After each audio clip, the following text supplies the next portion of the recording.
everyone says you should socialize your puppy. They should meet lots of people, lots of dogs, and go everywhere.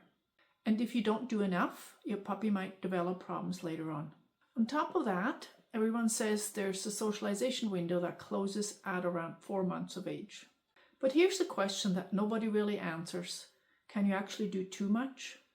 In this video, I'll show you how I approach socialization with my own little puppy Josie, who's now 11 weeks old, and a few simple training games that help puppies learn to build focus, calmness, and confidence out in the real world. Welcome to week 4 in my new puppy training series.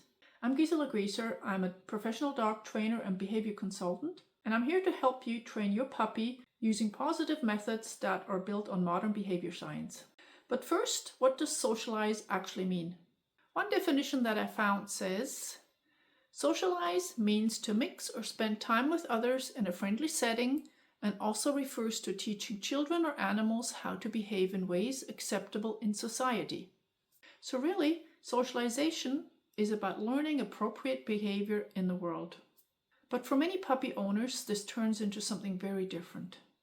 Have you ever received a puppy socialization list? I've got one here.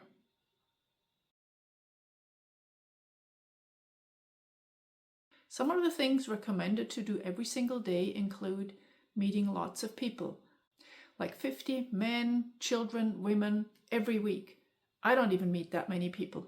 Loud noises, like going to the airport, banging pots, music festivals, riding in a shopping cart, seeing bicycles, rollerblades, skateboards, going to town every day, going near busy highways, riding elevators, visiting stores. Wow, that's a lot to process for a little puppy, isn't it?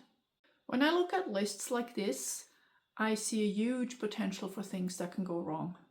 Instead of learning social, calm behaviors, puppies can easily get overwhelmed. And overwhelm can show up in different ways. Some puppies stress high, they become excited, frantic, and other puppies stress low. They shut down, they get really quiet, they don't want to move. Neither of those states are good for learning. So by now, Josie's had her second vaccination and she's ready to see more of the world. But we're doing it sparingly and deliberately. New places once or twice a week are plenty for a young puppy. And whenever we go somewhere, I'm always watching for signs of stress. If she ever became overwhelmed, I would simply pick her up and leave the situation. There's a saying in good dog training, one bad experience by far outweighs 100 good ones. If your puppy becomes overwhelmed, just pick him up, go home and get some rest. There are a few things I don't recommend doing. Getting strangers to feed your puppy. This can go two ways actually. If you have a puppy that loves people and loves food, it grows an expectation in them that every person they see is going to have food for them. On the other hand, if your puppy is not sure about strangers and they offer them food, that puts them in a conflict of emotion situation, and that doesn't feel good to them, and they're not going to learn to love people more just because they offer them food. So I just don't do that at all anymore. We're not saying hello to everybody we meet. There are no free-for-all greetings with jumping up and getting excited. And I'm also not forcing any interactions if my puppy was ever unsure about a situation. And we're not going to the dog park to tire them out. If something ever feels scary to your puppy, abort mission and try again later in a couple of weeks when your puppy's a little older. So what we focus on instead is building good habits out in public. And that means teaching puppies to remain calm. They need to learn to mind their own business, kind of like service dogs. We reward good choices and we keep a safe distance from things that might be overwhelming. And always guard your puppy's optimism. So gradually we're going to expose them to different things, always at a safe distance, like traffic noise, bicycles, joggers, sirens, new environments. I like to take my puppies for car rides quite often, just so they get comfortable with that. And we go visit stores, but not necessarily pet stores. Home improvement stores are really great. They're usually pet friendly. And nobody bothers you much. You can just kind of wander around, let them see the store, and have a fun experience. Or we might just sit in a park and watch the world go by.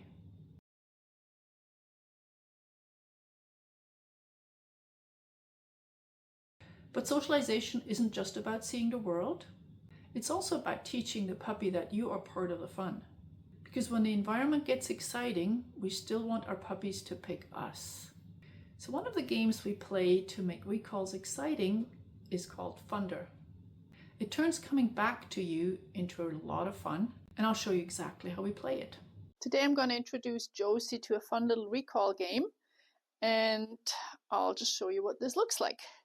I got some food in my hand, and I'm going to toss it between my legs, and she's not really good at tracking food yet. And when she finishes eating that, I'll turn around and face her again. Now you got them all. And if they take a little while to get back to you here, you gotta be patient. Don't nag them. Yes. There, that was much quicker. Yes. Yes. So Josie started very quickly to orient back to me right after she ate the food because she had that expectation, where's the next one? So we played this in a really small area here to start with, but we can grow this to playing it outdoors or even on a long line or wherever. I can use a couple 100 yards of space for that if I do have it once the puppy's a bit older. But it's all about her chasing a piece of food, orienting back to me, and the reward is she gets to run through my legs again. So why do we want them to run through our legs? Because that's the ultimate proximity. This is the way I teach recalls. If my dog is comfortable running through my legs, I can easily transition into something else where I can, maybe grab their collar. But this is just the first step in our recall training.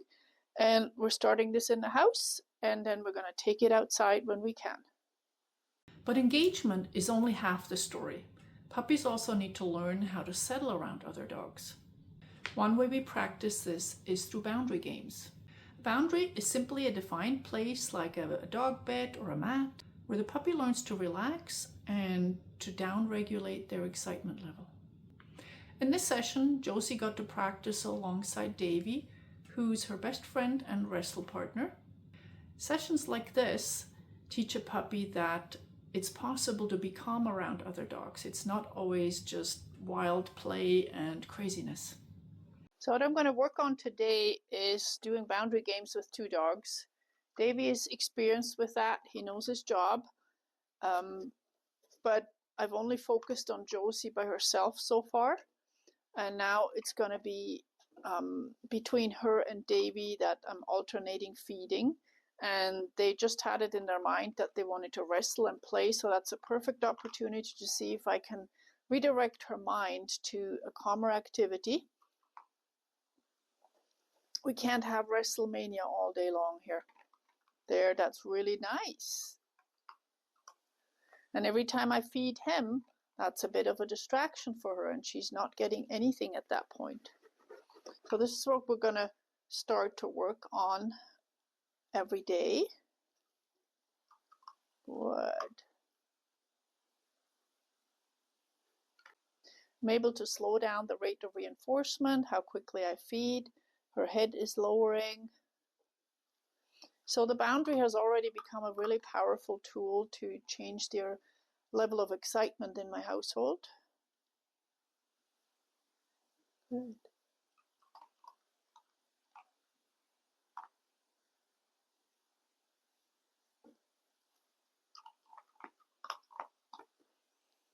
So I'm going to get adventurous and try something here. I'm going to release this dog here. I'm going to use his name and release him, and we'll see if I can keep her on the bed. I'm going to up the speed, how quickly I feed her. Davy.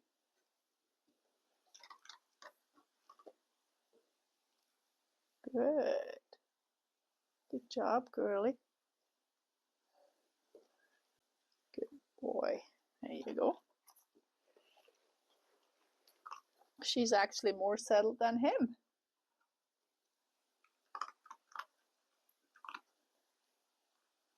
Excuse you.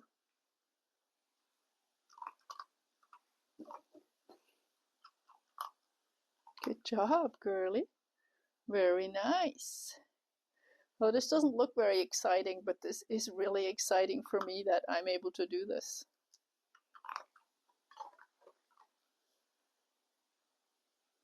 And down the road, I won't have to be feeding them all the time that much, but we're just creating some habits here that settling on a bed is a good thing. And when they're doing this, they're not doing zoomies, they're not chewing on furniture, they're not jumping up on anybody. Being on a boundary is just incompatible with every undesirable behavior that your dog could show in the house. So it's worth putting a lot of value into this. I'm going to release her next, and we'll see if she can choose to get back on a bed or if the temptation is there to interact with Davy. She doesn't know a release cue yet. I'm just going to use some food to lure her off. Okay.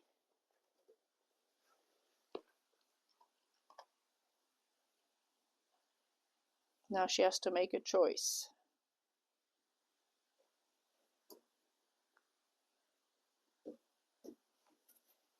Yes, good girl. And there's a really bad boy here. He should have stayed on the bed. He knows better. Good choice. So I had food in my fist here. She was interested in that, but she made the choice to get back on a bed in order to get this. So that's huge for a little puppy. This is really worth growing, especially if you have more than one dog.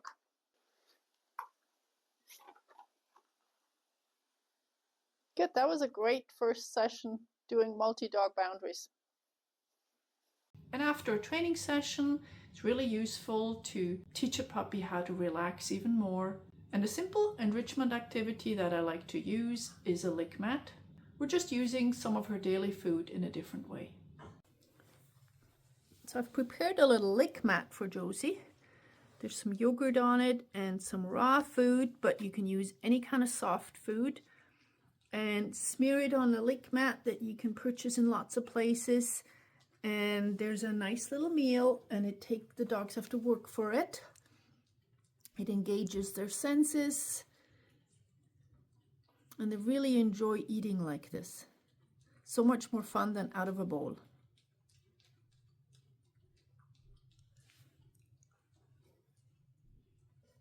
And this is really the heart of socialization. It's not about doing more things with your puppy. It's about helping them learn to experience the world calmly and confidently. Short, thoughtful outings, time to observe, teaching skills through simple training games, and plenty of opportunities to rest and settle. That's how you grow confidence. And that's how puppies learn that the world is a safe place to be. Next week, I'm going to show you something that I think is one of the most important skills puppies should learn early in life, how I actively teach and grow calmness. Because for puppies to grow out of it or settle on their own often takes much longer than it needs to. So in the next episode, I'll show you exactly how I've been building calm behavior from the very beginning in Josie's life. I'll see you in the next video.